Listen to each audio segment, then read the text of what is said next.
So this is probably one of like the coolest startups that we've had on this show. Paul, the founder of Carbon Robotics, built a robot that sits on the back of tractors and uses computer vision and AI to find weeds on farms, and then uses lasers to shoot down the weeds and effectively help farmers grow plants without having to use chemicals or herbicides because they don't need them anymore because this tractor is shooting down all the weeds. He was able to get $10 million worth of pre-orders before shipping the first product, and to date, he's sold nearly 100 of these machines at an average price of $1.5 million. We rarely have, I don't even think we've had any hardware startups on the show, but this one is definitely worth checking out. Before we start today, could you just do me a really quick, really small favor? Can you just take your phone out of your pocket, open up Spotify, open up Apple Podcast, open up whatever player you're using, and give the show 5-star? It's not just for me, it's for all other founders. If you like this show, if you get value out of this show, when you review the show, other founders are way more likely to find it. So this is like your philanthropic moment of the day. And yes, if you're thinking to yourself, is this really for me? Is he really talking to me? He must be talking to somebody else. No, I'm actually specifically talking to you. So please take a handful of seconds. If you like this show, rate it, give it 5-star, write something. Whatever you do, you're going to be helping not just me, but so many other founders. Thank you, and I hope you enjoy today's episode. Paul, welcome to the show. Yeah, you bet. Thanks for having me. Dude, so you might have one of like the coolest sounding companies that we've had on the show, because you have robots that kill weeds. So like that's a good place to start with. I mean, we'll dive into kind of how it all happened, how you got there. Building hardware, I know because I did it or tried to do it in my last startup, and it's exceptionally harder than an average startup. But let's start there. Like maybe let's just start with your, we'll walk through kind of how you got there. But, let's start with your background. Like what were you doing before you started Carbon Robotics? Well, yeah, I mean, my background is all deep tech. I have a computer science degree from the University of Washington, which is, up in Seattle. And so I've been a software engineer originally, and then have done a lot of work on the electrical side and just other things around robotics for quite some time. Mostly as kind of a hobbyist, all the electrical stuff started with in the UAV space, back when it was first starting to look interesting in 2013 timeframe, something like that. So anyway, I've always kind of had this blend of software and hardware, but most of my work projects had always been pure software. I started what was essentially a distributed file system company called Isilon Systems, and that company had a $2.2 billion IPO a while ago in 2006. And you were the founder? I was the founder of that company, yeah. And wrote all the first code and filed the patents and built the engineering team and all of this. And then I was at Uber relatively early on. I spent some time at Oculus in the VR space. What'd you do at Uber, by the way? I'm curious. What deep tech are they doing there on the algorithm side? Yeah. So originally it was helping to scale out their backend system. Because when I started there, we were basically on a single database system. But then I got really into AI, neural nets, and deep learning there for the last probably 18 months or 2 years that I was there, and spent a lot of time on these AI systems. It was right when TensorFlow was kind of the main framework, but PyTorch was starting to become a thing. And Uber was using it for what? Like just for like optimizing their own, like their marketplace? So the most, I think, visible aspect was the self-driving car stuff. But all of the idea around what was happening in the world around not just the cars, but we had many other robotic or semi-robotic projects that were trying to figure out what was going on in the world around them. And all of that stuff was all some form of neural net. Uber was an interesting business because almost the entire time I was there, we were supply constrained, which is to say, constrained by the amount of drivers. And so there's an incredible amount of optimization that goes into predicting what's going to happen, making their lives easier, and also doing the matching in a way that would allow better utilization of the drivers. And so that was, there was a lot of that stuff. Uber actually had at one time had quite a large investment in AI. And this was in the Travis Kalanick days, in which Uber was, I think, a lot more innovative and a lot more willing to try new things, right? It was in the Travis days. Do you work closely with Travis? I will tell you, I was a fan of Travis in the way that he ran that business and a lot of the ways that he liked to operate. I reported directly to the CTO, and the CTO reported to Travis. Makes sense. So I liked him. I was in a number of meetings with him. I feel like I learned a lot of things from him. I don't know if I would say it was close. By the way, maybe a tangent question, but after founding a company that goes IPO, what makes you decide to take a job anywhere? Yeah, well, I mean, really, my motivation with founding Isilon was the same as my motivation with joining Uber or joining Oculus or founding Carbon Robotics. That motivation is driven entirely by the problem and target solution, interest in the market and the product.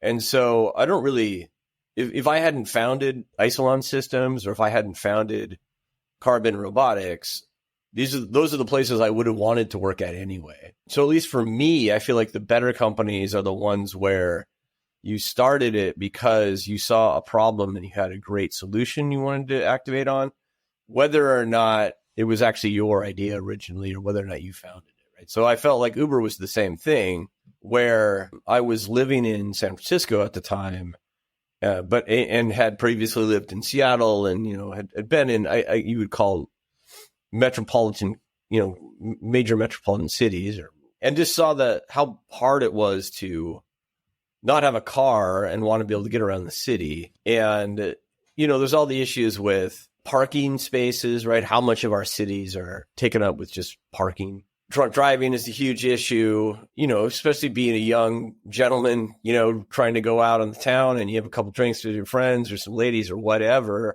And then you want to get home. What's the safest way to get home? Calling a cab is, nobody's idea of a good time. And so the Uber thing for me was like, I was a fan of Uber. I was using Uber. I saw value in that technology. What years are this, like, that you're working at Uber? I went to Uber in 2014. I mean, I have very fond memories of everything I've done. And I think that's an important aspect to somebody's career, right? Is to take a job because you're passionate about what you're doing and working on, not because there's some interesting title you're shooting for or something like that. Well, I think to the extent that you're seeking like meaning in life, which is probably like the number one thing, solving a problem is a great way in the world of work to go and find that. And whether you solve a problem, like you said, because you're working within another company or because you decided the best way to solve that problem is to do it yourself is secondary. 100%. But I feel like that way you're unlikely to be lost. I mean, there's a lot of people who go out, they work at Fangs, maybe make a bunch of money, and then they're either bored or dissatisfied or whatever, right? And the bank account's not going to help. You bet. Totally agree. Also, you can make more money. I mean, if it just comes down to dollars and cents, you can make more money going to an early stage startup helping to grow that company than you can at something like a Fang. There's certainly more risk in that, but I mean, I don't know. I've been at 5 startups and been through 4 IPOs. So you can actually do a good job of this. What you need to do is make sure that the company is something that you believe in and you understand why you're there and you get behind the mission. And I don't think I'm special in my ability to choose good companies. I'm maybe special in my ability to have conviction. Oh, you're a pretty good picker, 4 to 5. Maybe you should be a VC. Well, I mean, but I think a lot of it is you have conviction around your beliefs, right? It's like I can identify what I believe in and then activate on that and put my whole time into it. Being able to do that can be challenging and scary, but once some of those earlier bets start to pay off, you realize you've made good decisions and you start to trust yourself a little more. I would hope kind of everybody would have that opportunity at least a couple times in their career to feel like I had a strategy, I activated on it, I threw my whole self into it, and it paid off. So what happens after Uber? Like what happens kind of between Uber and Carbon Robotics in 2018? I wanted to go back to Seattle. This is controversial, but not unique. I felt like San Francisco was getting kind of played out. Honestly, I wanted to find something else interesting to do. Everything seemed like it was kind of a copy of a copy of a copy. Some other, SaaS for SaaS companies doing SaaS. Deep learning and AI it became a big thing at that point, right? This is 2018, but then every company was like, "Oh, we'll help you optimize your marketing spend or whatever." I was like, I couldn't care about this any less, So I was like, okay, I'm going to get out of San Francisco. It seems so. And then just coincidentally, Oculus had a group up here in the Seattle area called Oculus Research that were doing some cool things, combination of hardware and software. That was kind of a good experience for me because I applied as a software engineer. And then I did the full interview loop, a guy called Michael Abrash, who, if you're into computer graphics or the history of the Windows UI system or VR and specifically Oculus, you may know the name, but he interviewed me personally with a bunch of coding questions on the whiteboard. And that was, and he's known to be a tough interview. He is a tough interview. And I feel good, I feel confident about the fact that I was able to go through those interviews and just say, hey, I like this project. I want to come write software. So that was cool. That was very fun. I loved it. I had a great time doing it. And this was before the Facebook acquisition? This was after the Facebook. This is after? Okay. Yeah. Okay. Yeah. It started off as Oculus Research and then it became Facebook Reality Labs. I wasn't really a fan of the rebranding. I'm not really a fan. Here's a funny story. I went to I was like, yeah, I'll do some VR. This will be fun, right? I was just looking for some fun code to write. And I was into VR. I liked VR. I liked it as a gaming platform. I could see the other opportunities, other things that could be done for it. VR, AR, et cetera. But Facebook, I didn't care at all about Facebook, right? What do I care about Facebook, right? That's not. So anyway, I did all the interviews. I got the gig up in Seattle, and then they go, okay, but you got to go down to Palo Alto and do your Facebook onboarding, right? Okay, cool, do that. But I go down there, and the next morning, you go to the onboarding thing, and so they've got everybody there, and it's, I don't know, maybe 100 people. 100 people, 99 of them are brand new Facebook employees. And then I'm sitting there and I'm the Oculus guy. And they go, okay, what we're going to do now as part of your onboarding is we need you to connect your personal Facebook accounts with the corporate Facebook things, right? So that you can, I don't know, get whatever benefits come with that or whatever. That's how they track their employees or something. So there, everybody pulls out their Facebook app and it's like beep, beep, beep, connected up. And I was like, well, I don't have a Facebook app. I don't have an account. And they're like, how do you not have a Facebook account if you work at Facebook? I was like, hey, I'm at Oculus, So anyway, that was kind of funny. It was this big to do. They were a little miffed at me, and I was like, look, man, I don't give a shit about Facebook. I like the Oculus stuff.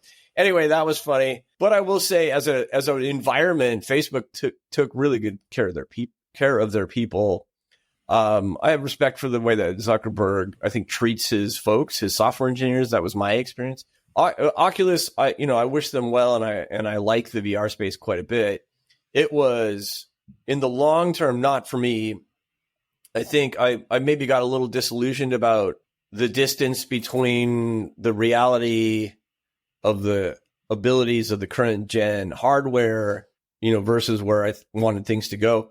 And also, it's a big company. Oculus is part of Facebook, was becoming more Facebook and less Oculus every day. And that wasn't my style, So that was the deal there. And so then I went and really just wanted to figure out, okay, so the epiphany was the AI neural net systems that we had and we knew how to build could understand the world around them, right? We did some of it at Oculus. We did a lot of it at Uber. This is a neural net that actually knows what's happening around it through sensor fusion. This technology is I knew how to build it. Is the frameworks are good. The training, we know how to do it, right? You need to get training data, but these techniques are there. And so I just happened to be selling an airplane at the time, and the person who bought my airplane was a farmer. And we just got to talking about everything farming. So this is maybe a lesson in enjoy your times meeting new people, because you never really know what might come out of it. And so this farmer, this is a guy called Shay Myers. His farm is called Owyhee. They're over in Idaho. And I spent a lot of time talking to him about farming and what they were trying to do on their farm. And what I learned through this process was that farmers are, really strong business people. They have to be, because all the ones who aren't have gone out of business. And even some of the ones who are really good have gone out of business, right? It's a tough environment. They're incredibly innovative and willing to try new things.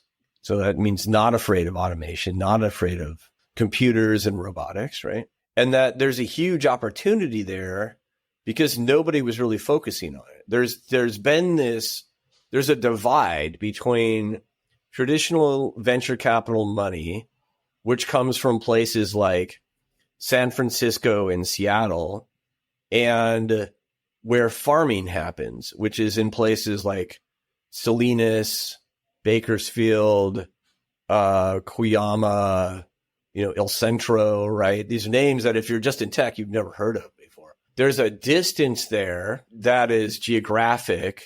There's a physical distance, but there's even like in all of these examples, there's even a mountain range, in between West Coast, college town, VC money, mountain, and then east side of the state, flat, much hotter, rural, a lot of agriculture. And those two sides don't really meet that much. And so what that means is all this Silicon Valley money is just kind of floating around, making more what I was complaining about before, making more, SaaS software for SaaS companies, selling to SaaS companies.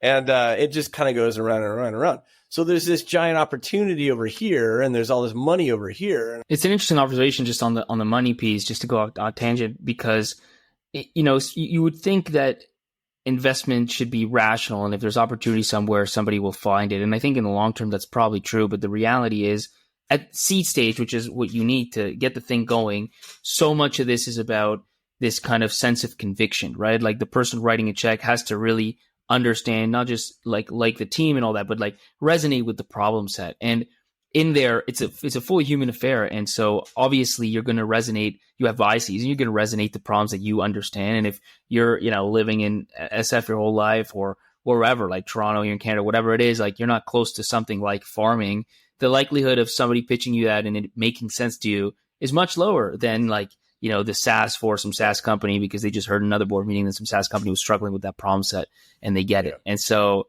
totally get it. That totally makes sense to me. Definitely true. So you said some interesting things there, right? So one of the things you said is the VCs want to invest in this thing because they just heard another company talking about it as a need. That's definitely true, right? The problem space that they see is the problem space they experience. And that usually comes from their tech companies that they're invested in. So they're like, oh, I heard that this company had a problem with their SaaS software and this other company is developing SaaS software for that company. Boom, easy investment, right? But that means the horizon of opportunity for them is limited because they only see that world. You're totally correctly right about that. The other thing I will respond to from what you said, the idea that somehow this investment capital and these decisions are rational, is immediately once you start raising venture money or look at some of the investments that have been made, you will realize that that is not the case. If you ever feel like, I don't know if my idea is good enough to get venture funded, but you believe in it, just go read about some of the other weird stuff that they've invested in, and then you'll gain your confidence back.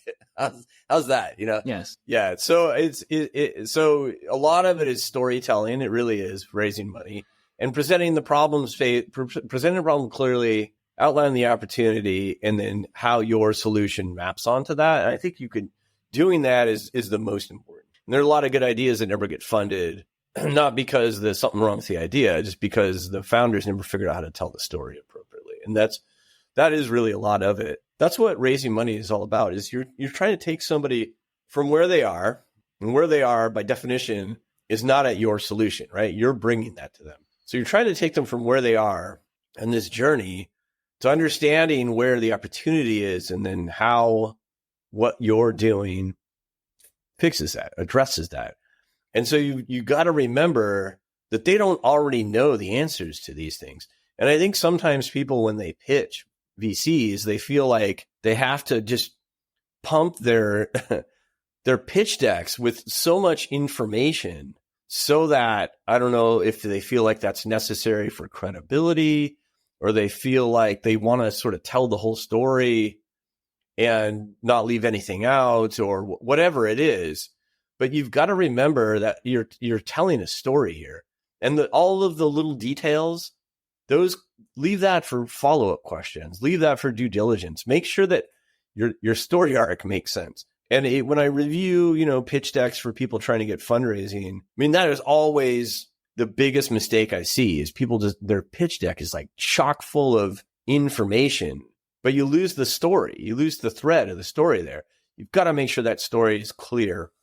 And so if anybody's hearing this and they're trying to raise money and they feel like they're having a tough go of it, maybe go back and look at your deck and think about, is there actually a story here, or is it just a bunch of slides with data? Absolutely. I mean, it was like, I was reading recently, that was one of the Don Valentine quotes, which is like, the money flows to the best storytellers. And honestly, at the seed stage, it's totally true, for better or worse. I just feel like that's just how it works. And I think to your point about pitch decks, like, it's much easier to add more and say more than it is to refine and cut back. And refining and cutting back is where you end up getting to like the essence and the simplest way of communicating what you want to communicate. And once you have that, you're well on your way to telling a good story. That's right. Is that a Don Valentine quote? I didn't know that, but I would believe that. I would believe it. Yeah, I don't know the exact words, but it was something around that the money flows to the best storytellers. Yeah. And so walk me through. So, I mean, you've met these farmers. You feel like there's an opportunity there. You feel like AI could do something for them, but we haven't even talked about what the problem set is, or even how you go about it. Like, you're still at Oculus at this point, or kind of what's going on? Yeah, I'm still at Oculus. So I knew that we had a list of 15 different ideas for farming.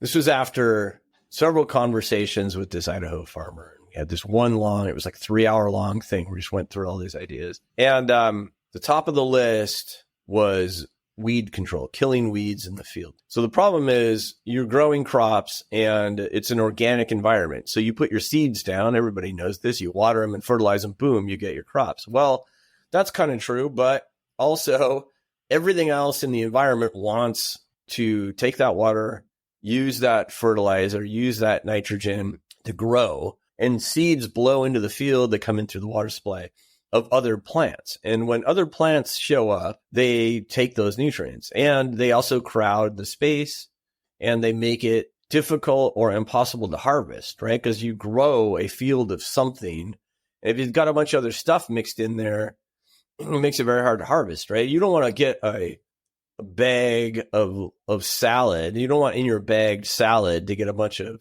weeds in there, right? Things that you wouldn't typically eat in a salad. That's why farmers try to grow these things in a way where it's a dense environment of the thing that they want, so that all of the water, all of the nutrients, and the harvesting is efficient. Okay, so weed control is a big problem, and the farmers have to do it. It's a mandatory requirement of growing food, because otherwise you just get a mess. They have a couple of options. They have herbicides, which we're all aware of, which is a chemical process of disrupting the plant growth cycle. There are many different ways in which they do it, but all of it has some residue runoff, what's called herbicide drift.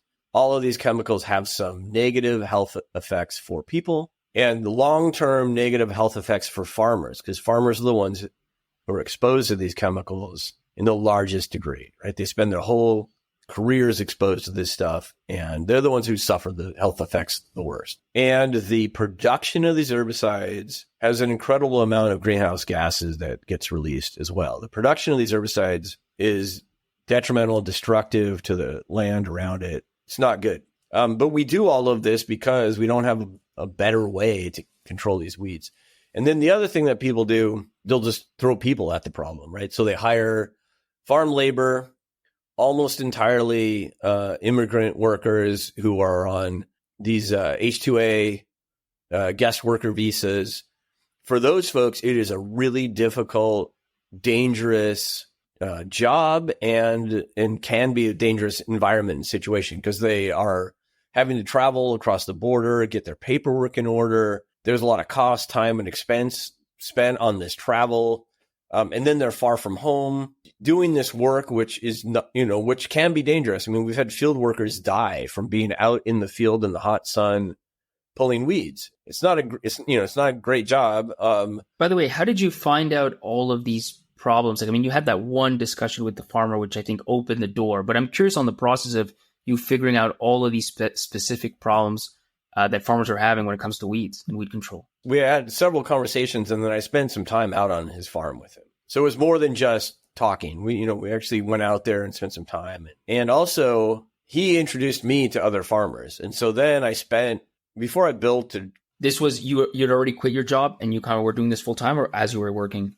Yeah, at this point, I had quit Oculus and I was just spending my time flying around and visiting farmers. Yeah. How long did you kind of fly around for? How many farmers did you speak to? I think the initial set was probably 3 farms, spent, a couple days at each of them, right? So it wasn't like months and months and months. It was definitely a couple of weeks. Pretty intense process of discovery. Yeah, that's right. Took a lot of pictures, took a lot of video, learned a lot of stuff. Were you asking them, by the way, like high level, hey, what are your problems? Or did you kind of start going in already on, hey, how do you do weed control? At that point, I had this thesis about weed control being at least the first thing that we wanted to target. So then at that point, it was talking about, hey, how do you do weed control? And seeing if I was hearing the same experiences, the same problems, the same limited solution set, the same difficulties. Okay. And it started to track, I was hearing the same thing, I saw this problem. I knew how to build a neural net, an AI system that could in real time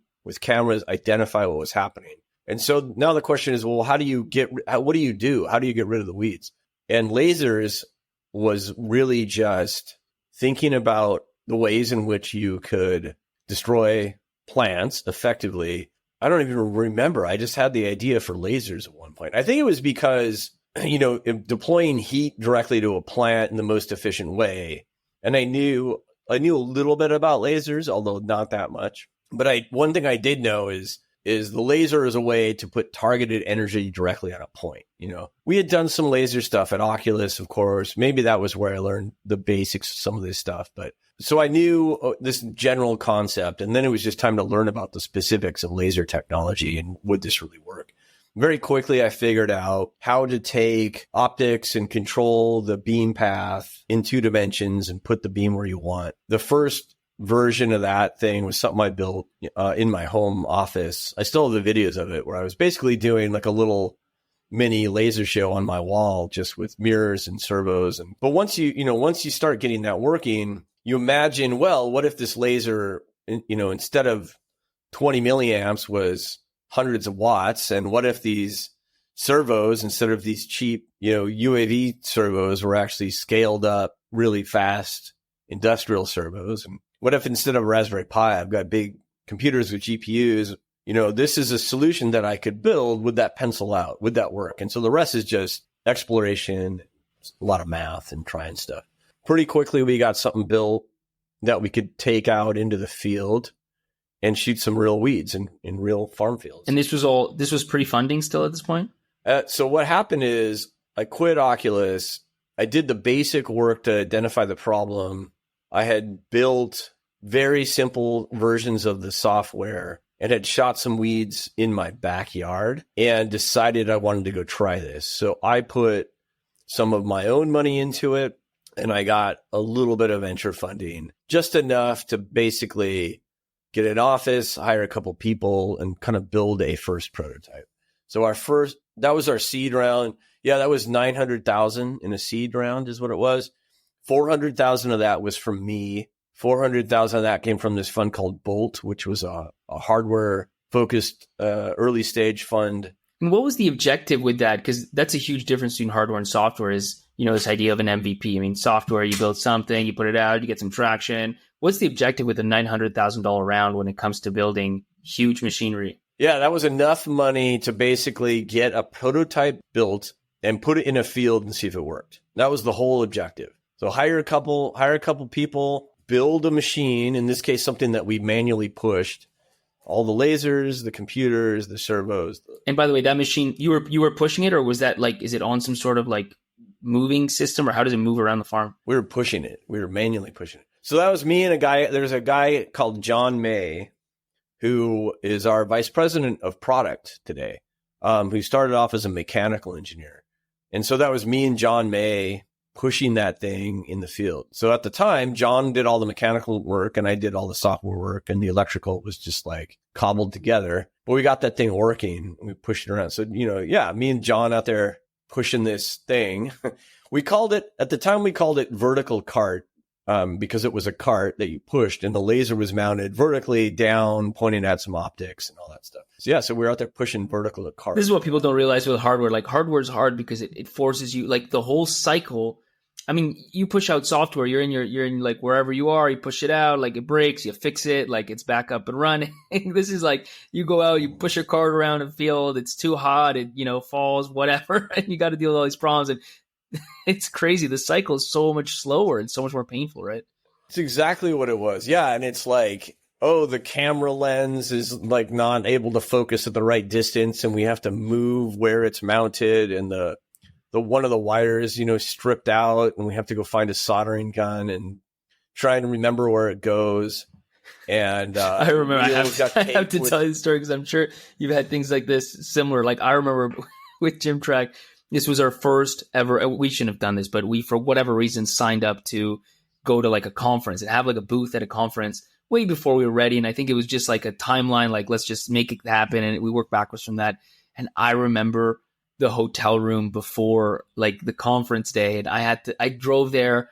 I ended up leaving. I was going from Ottawa to Toronto, it's a 4-hour drive, and I ended up leaving like 10 p.m. because I had to grab some like piece that the tech team had forgotten, and I brought it over, and then they're like in the room with a soldering gun in the bathroom, just putting things together. It's chaos. It's complete chaos. Yeah, it's total chaos. Yeah, and it's usually the stuff you weren't thinking of that breaks. It's usually the things that you were worried about, the important part, but nothing works without the simple pieces, and the simple pieces break. That's the thing. Yeah. Hardware is hard, but it also, I think it's more rewarding because everything you do in life is the result of some physical process, right? You and I are talking because you have a microphone and a camera and you're on some computer. I have this computer. We're out on a farm trip right now, but we're going to, drive some trucks around later and go see some machines or whatever that makes the food that you're going to eat in your grocery store, right? So most of the things you interact with are physical. And some of the largest companies in the world produce physical goods, right? You've got Apple, you've got Tesla, you've got Nvidia, right? All of this stuff around you, it comes from some physical process. But the software companies are the ones that, people think about maybe when they think about startups. So why is that? Well, part of that, I think, is just that when software really became a thing that we were capable of, there was this huge opportunity. I'm talking about in the 90s now, the early 90s, where it's like, there's actually businesses you can build here. And it took a while for that to catch up, and I don't want to say saturate, but at least catch up and get to some amount of maturity. So I think we're at the point now where everything from now on is going to have to be more of a combination of software and hardware. I'm not saying that there will be no innovative pure software companies. Of course there will. What I'm saying is there will be a higher proportion of hardware companies because software is sort of caught up to the point at which its potential is starting to get achieved. And now actually I see a deficit in hardware because these AI systems are capable, as I've been kind of trying to point out, of understanding the world around them. And that's what enables the hardware to do more interesting stuff. The hardware has gotten commoditized, right? It's gotten very cheap to buy stuff, right? You can go buy yourself a Raspberry Pi right now. You can go buy yourself, any kind of servo you want to control anything you want. You could go to, DigiKey right now and buy any manner of electronics for, you could buy a little integrated circuit for 80 cents that could do amazing things that 20 years ago would have cost you hundreds of thousands of dollars, right? You can design PCBs to do very complex things for you electronically with free open source software right now today and have it produced and show up at your house, right? These things give you the hardware platform where your software can run, and in the end goal is to do things in the real world, right? And you think about what you're going to do with your time today. There are so many opportunities now for the hardware enabled with these AI systems to do the kinds of things where previously it was human activity that was either difficult, dangerous, rote, boring, right? So I'm talking about picking weeds with our company, but there are many other things. You know, I like to see people do stuff like dishwashing robots, right? Food making robots, window washing robots. Or I made a version of a window washing robot at one time that climbed and used these little suction cups and stuff.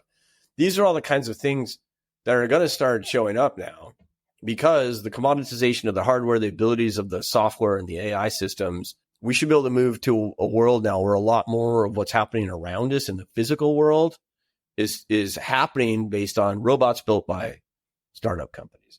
And I hope we'll continue to maintain a leadership position in that, at least in agriculture. We'll probably at some point be moving into other things. So, I mean, I guess your observation was that hardware is harder, and hardware's hard, but it's also never been easier in a sense. Yeah, there you go. That's exactly. You summed up my last 15 minutes of soliloquy with that one phrase. I don't have original ideas, but I can summarize other people's. Well, I was gonna ask, going back to that, so that you're pushing this cart around killing weeds, but high level. I mean, obviously there's issues, but I assume it's working. Yeah, it's working. That first laser that we were pushing around was killing weeds in the field. I wouldn't say it was fast, and it wasn't easy, right? Pushing the cart around was harder than manually picking the weeds, but we could see the opportunity there and the capabilities. And we learned a lot. So one of the first things I thought that to kill the weed, what you do is you shoot it with the laser and you just destroy the whole thing, right? That was. And does it go down? I was thinking about the root itself. How do you get at that? Right. So this is the thing, is that we did this version where we realized pretty quickly we weren't going to physically penetrate that far down into the ground. But we were obliterating the whole weed on top of the soil, and they were dying. So why is that? And so what I wound up doing was I went down to the University of Washington, which is my alma mater, and spent some time with the horticulture, an area in the biology department that knew about plants, and just started asking questions. And the cool thing about our public universities is there's a lot of really smart professors there who love to spend time with curious people. And so this very nice lady and some of her colleagues spent some time sitting down with me, and I just kind of described what we were doing and what we had been seeing. And she explained to me the way that this works and why she thought it was working. So the idea is that all of these plants have a meristem, but what is that?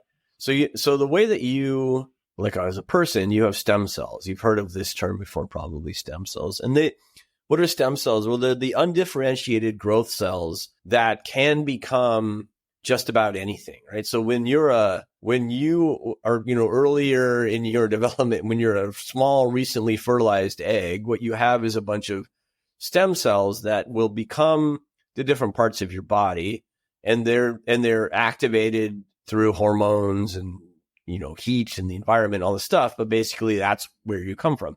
In plants, it's the same thing. These meristematic, undifferentiated growth cells, that's what is the meristem. And what we were doing was burning out that meristem. So that was the original understanding of why laser weeding works. And so now you will hear people talk about using lasers to shoot the meristem on plants. We are the only ones doing it. We're the only ones who have a version that is commercial and works, but people have tried stuff in universities and other things since then, and they have experimented with this idea about burning out the meristem. And that's become sort of the way that people describe why lasers works now. But I think the first time anybody in the world realized that was me talking with that lady at the University of Washington and her explaining to me about the way the meristem works. And then I brought her a bunch of examples of plants we had shot, and she got a microscope and a little knife, and she was cutting the plants open, showing me what was happening. That was cool. So I learned a bunch that day about why this was working. And then we got our own set of microscopes. And as we were shooting things, we started going through this and dissecting and looking at what's happening. So here's what happens. The meristem is in there. It's got all these plants. There's a carbon cycle, some chemicals inside the cells of the plants itself, there's a chemical called rubisco, which if you've ever learned anything about photosynthesis is an important part of the carbon cycle of the plant. And when you explode those cells with the lasers, the cell membrane explodes and you've leaked all that fluid all over the inside of the cells. So the cell walls are no longer intact because you've pumped all this energy in there. The intracellular fluid is all over inside there, right? So the outer skin of the plant is now just sort of holding together this mass of fluid that's leaked out of all the cells. And if you hit all the meristem cells, now the plant can't grow anymore. Wow, that's crazy. So yeah, the roots are still there, but there's nothing left to grow. And so then some of the roots will die off and they'll become more nutrients for the stuff you're actually trying to grow, all this stuff. So that was what happened. But maybe this is another example of enjoying and appreciating the time that you get with people around you who know things that you don't know. So that was kind of maybe the second time that happened in this carbon robotics journey, right? The first time was with that farmer. And then the second time was just writing an email to the University of Washington saying, hey, can I have some help? Somebody tell me about plants. And they were like, sure, come on down, let's, and so people are generally friendly and curious. And if you engage them in the place that they know about, they will tell you all kinds of things, just for the enjoyment of sharing their knowledge.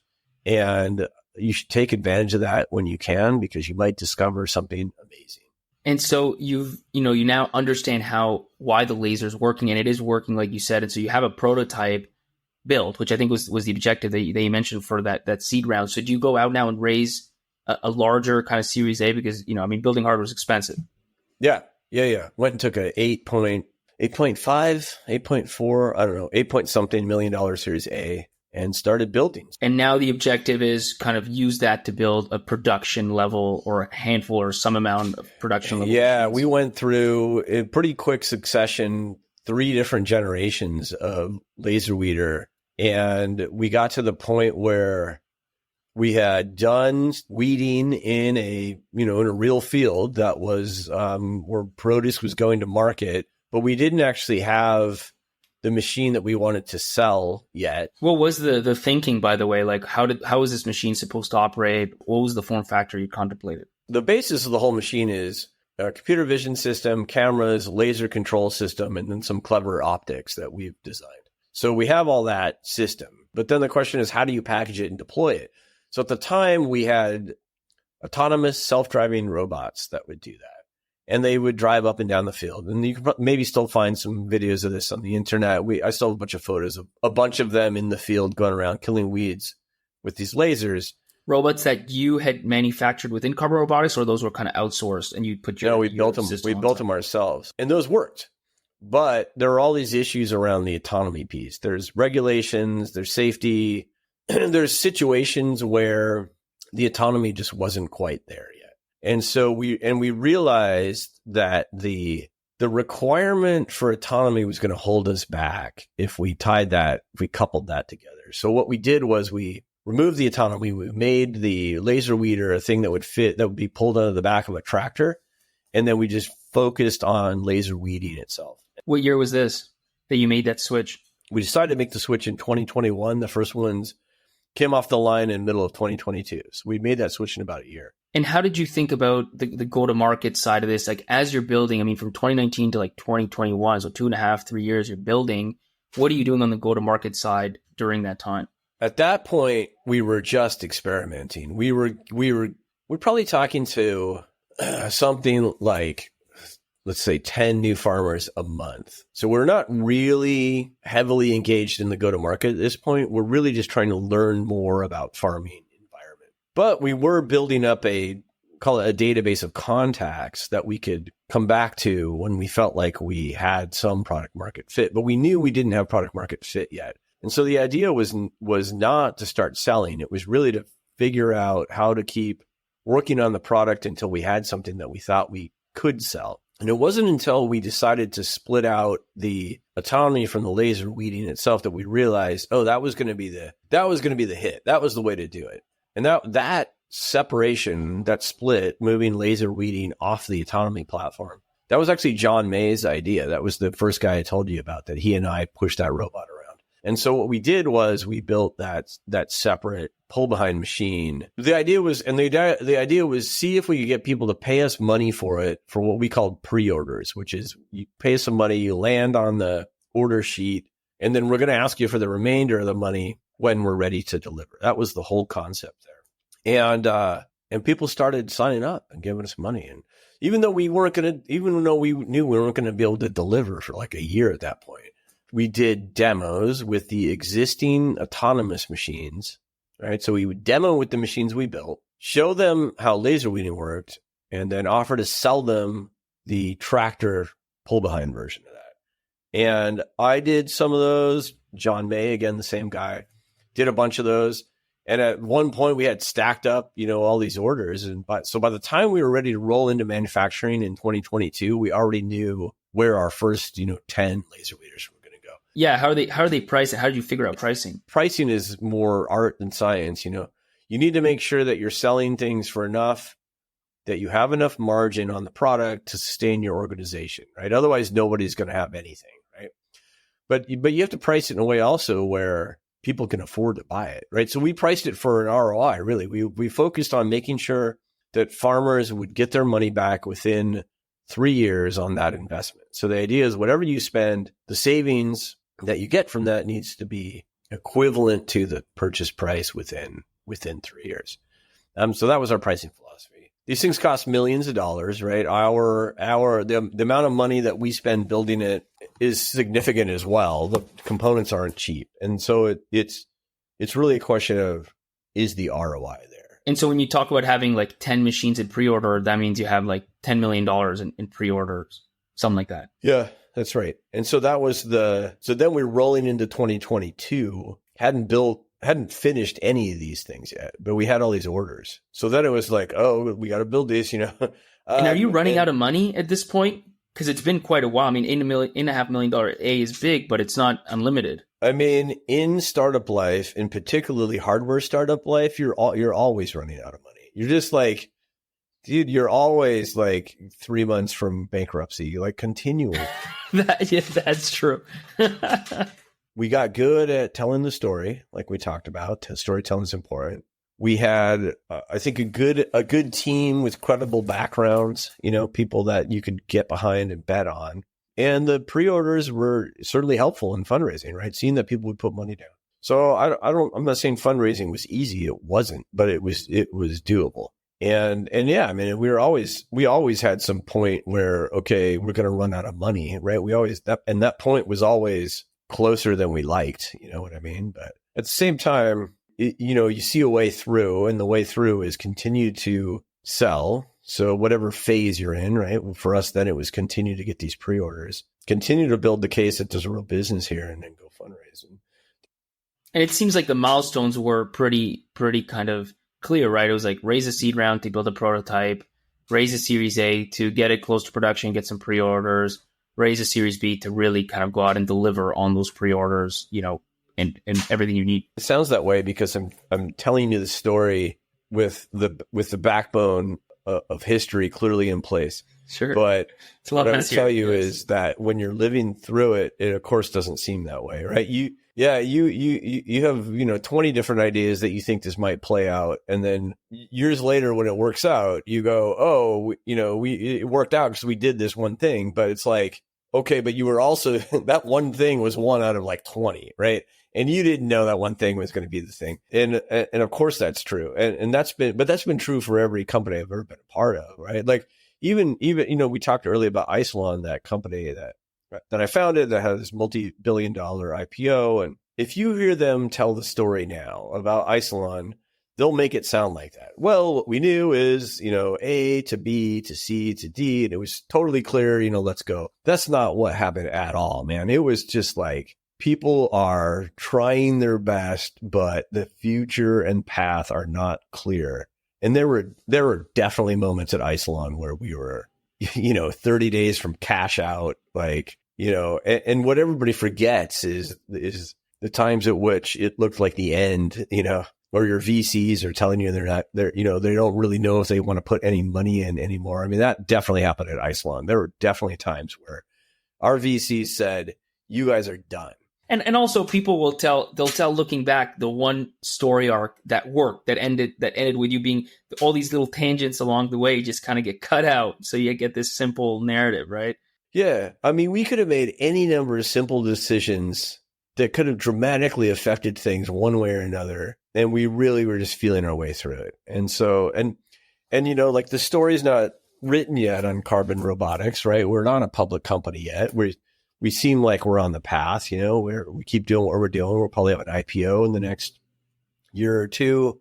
We'll have $1 billion outcome here that looks more likely every day. And what does that mean for us? It means we continue to become a self-sustaining company that continue to build great products based on our experience and backgrounds in AI and robotics. There were several times at this company where we could have made one decision or another and just ended up in the dirt, ended up dead. And several of these decisions, like if we hadn't decided to decouple the autonomy from the laser weeding, if John May hadn't felt strongly enough about that idea to come tell me why that was important, or I had dismissed his advice on that, and we'd probably be a dead company right now. We'd probably be at least struggling, right? And so it's just like, it seems clear now because it's worked out, but it was not clear at the time. And instead, how many machines are now out in the wild destroying weeds? We will ship number 100 in, what is it now, July? So no, in the next probably 6 weeks, number 100 will go out the door. Yeah, and they're $1.5 million. So we'll cross 150 million in revenue in not too long. That's great. And by the way, going back to that time, like those 10 that you shipped, just back to your messiness point, like how messy was that, or how well did those work out in the field? So we brought on a partner, a contract manufacturer in Detroit, and I will tell you that was not clean at all. That was super messy. Nothing was right. Everything was wrong. It was way understaffed. All of the parts were built wrong. Nothing fit together. The component manufacturers that we trusted completely failed us. Like we had this one group that was supposed to build us a chiller and an AC unit that we depended on. And basically none of those worked. They were all just total garbage.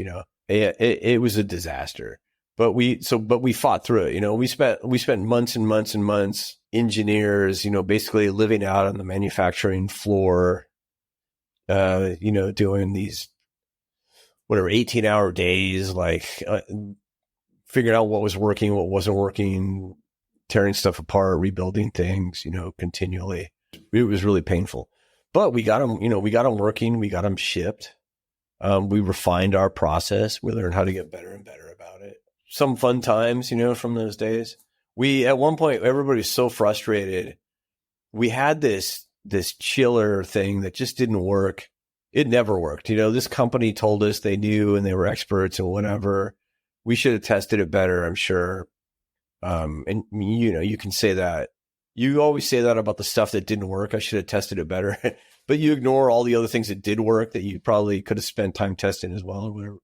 But we still have this video, like we took this chiller and just everybody out there on the floor, we all just, I don't know who started it. We all just grabbed these giant pieces of tubing and pipes and just beat the shit out of this thing for a while. But it was not the things you expect. It wasn't the optics. It wasn't the servos. It wasn't the computers and the GPUs. It was like the chiller and the AC line and the high voltage routing of the cables and stuff. That was the crimp connectors in between, different harnesses, right? It's all that kind of stuff. Yeah. For us, many times it was Bluetooth, just Bluetooth dropping data packets and just screwing us over. Like, serious. Yeah. It's exactly. Yeah, exactly. And it's you're how are we supposed to pretend this technology is working? Bluetooth is a great example. I think I always say, I think it's the worst at scale technology that we've all chosen to depend on. That's just never actually got there. It's crazy. And it's gotten quite a bit better. I think people forget how bad it was. In fact, Bluetooth is an example, right? Your headphones you're using right now are Bluetooth headphones. But if you had a generation of those maybe 6 years ago, they would have been out of battery by now. They wouldn't have worked. They would have dropped out several times during this call, right? And so that is That's a perfect example of a That's right. technology that looks reasonably stable and usable now, but really had to evolve its way to get there. Yeah. Cool. Well, listen, we'll stop it there. I just have the two final questions that we always end on. The first one is, and I'm really curious on the answer here because of how you had to build what you had to build, which is, when did you feel like you had true product market fit? It was when we first started selling those machines, before we had built anything at all. Because we had done the math to know we could build them for a certain price, and we had done the math to know if we could sell them for this other price, that we could have a real business. And when we started selling those things based on concept alone, that was when we knew. We hadn't even finished building the unit yet. It was when we were able to sell for millions of dollars these machines based on concept and design. That will do it. And the last question is, if you could go back to the beginning of starting Carbon Robotics, or even before then, or maybe even in general, with kind of one of the most important pieces of advice you have for yourself or for founders, what might that be? Treating the people that have worked so hard to make this happen, make sure that we treat them well and make sure that they know how much we appreciate them, is the most important thing. For me, it's always been more important the way we make decisions than the actual decisions that we make. So what that means is, I would rather have an organization where all of the people who knew what they were talking about were able to come together and have a voice and make the decision, even if it's wrong, right? Than a company where maybe you get to the right answer, but everybody hates working there, right? And so why is that important? Because I'm talking about scalability now. If you have the kind of culture and environment where good people can use their expertise and skill set to make good decisions, then that can scale. If you have the kind of environment where it's sort of a dictator setting a direction, that's not scalable. So I always try to lean on this concept of scalable decision making. That doesn't, and I'll tell you, that doesn't mean everybody has a voice. It means the experts who know what they're talking about get the authority to make those kind of decisions. And that's incredibly important to me. And it's more important than the company or anything else. Perfect. Well, thanks a lot, Paul. I really appreciate you jumping on the show. This has been great. Yeah, you bet. Look forward to seeing it. Hopefully everybody who hears this learns something about what they're trying to do or about our company, or feels like they at least had a good time hearing it. If you listen to this episode and the show and you like it, I have a huge favor to ask for you. Well, it's actually a really small favor, but it has huge impact. But whichever app you're listening to this episode on, take it out, go to Product Market Fit Show, and leave a review, please. It's going to help. It's not just going to help me, to be clear. It's going to help other founders discover this show, because the algorithms, whether it's Spotify, whether it's Apple, whether it's any other podcast player, one of the big things they look at is frequency of reviews. It's quantity of reviews. And the reality is, if all of you listening right now left reviews, we would have thousands of reviews. So please take literally a minute, even if you're just writing like, great podcast, or I love this podcast, whatever it is, just write a few words. Obviously, the longer the better, the more detailed the better, but write anything, leave 5 stars, and you will be helping me, but most importantly, many other founders just like you discover the show. Thank you.